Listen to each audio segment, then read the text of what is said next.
Hello. Hello. हाँ जी, कौन? सारांश बात कर रहे हैं?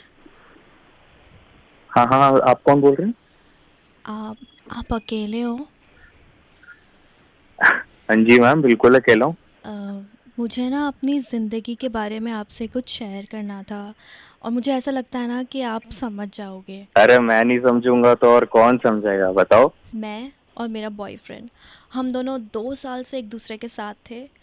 एंड मैं आपको बताऊं, मैं अपने एरिया की सबसे हॉट लड़की हूँ। मतलब ऐसा एक भी दिन नहीं होता जब मेरे पास कोई प्रपोज़ल ना हो। समझ रहे हो ना? हाँ, हम वो तो आपकी आवाज से समझ रहे हैं कितने हॉट हो आप। Thank you. अम, हम दोनों ना बहुत प्यार करते थे एक दूसरे को। और पता है, जब मैं किसी से प्यार करने लगती हूँ ना, तो फिर मैं उसको कभी भी नहीं छोड़ती। लेकिन मुझे अपने बॉयफ्रेंड पे ना शक होने लग गया था। वो मुझे छोड़ के ना कहीं और ध्यान देने लग गया था। साला इतनी हॉट लड़की को छोड़ के कहीं और ध्यान दे रहा है। और फिर मुझे ना बहुत अकेलापन महसूस होने लग गया था। अरे लगता था ना, अब नहीं लगेगा। कॉल करो कभी भी। हाँ, इसीलिए तो आपसे बात कर रही हूँ मैं। आप समझ रहे हो ना मेरी बातें? सब समझ रहा हूँ मैं, बोलती रहो। तो मैं आपको बताती हूँ मेरे साथ क्या हुआ था। हम दोनों शिमला गए थे। एक दूसरे के साथ हमने बहुत वक्त गुजारा। हमने वहाँ इतनी सारी फ़ोटोज़ खींची और मैं उसके लिए हर चीज़ शेयर करने के लिए रेडी थी। अरे मगर वो नहीं था ना। नहीं, मैं आपको बताती हूँ। उसके बाद शिमला के बाद हम चंडीगढ़ गए। चंडीगढ़ में हमने इतनी मस्ती करी कि वापस आने का मन ही नहीं कर रहा था। मगर अब तो आ गए ना, मतलब ये तो it's all about destiny, you know. Hmm, लेकिन वहीं से ना शक शुरू हो गया था मेरा। मैं जब जब उसे फ़ोन करती थी ना, उसका फ़ोन हमेशा बिज़ी रहता था। तो मैंने एक दिन सोचा कि क्यों ना इसका पीछा करती हूँ। आप समझ रहे हो ना?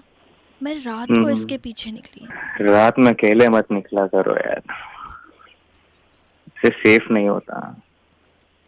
और मैं जब उसका पीछा कर रही थी ना, मैंने देखा ये एक कमरे में किसी के साथ अकेला गया है। अच्छा, हाँ, और मैं उसके पीछे पीछे दौड़ी। फिर? फिर क्या, मैं जैसे ही गेट के पास पहुंची, हम्म मैंने दरवाज़ा खोलने की कोशिश करी। हम्म। किसी ने और? किसी ने दरवाज़ा खोला नहीं। फिर मैंने नॉक किया। अच्छा। मैंने फिर दरवाजे में ज़ोर से धक्का दिया। और मैं जब अंदर आई और देखा कि वो अपनी मम्मा के साथ था बैठा हुआ, उस दिन मेरा सारा शक दूर हुआ उससे। और फिर मैंने उससे बोला, darling I am so sorry, मैं तुमसे बहुत प्यार करती हूँ। और उस दिन से लेकर आज तक ना हम दोनों साथ हैं, और इनफैक्ट अभी भी साथ में ही हैं। आप गलत शक कर रही थी ना तुम। हाँ। शक ही गलत कर रही थी। मैंने अच्छा भाई साहब हुआ क्या, गलती मेरी भी है, मैं इनको बता के नहीं गया। अब इनका भी शक ठीक था। मैंने तो तुमसे कहा था। And we are sorry. Like so happy, we are getting married next month. बीच बीच में हो जाता है, कोई बात नहीं है, कोई बात नहीं हाँ। है, बीच बीच में हो जाता है। तो ये थी पूरी कहानी। मैं तो कह रहा था किसी को बताओ भाई, ये इंटरेस्टिंग है, क्या क्या हो जाता है जिंदगी में। आप समझे ना?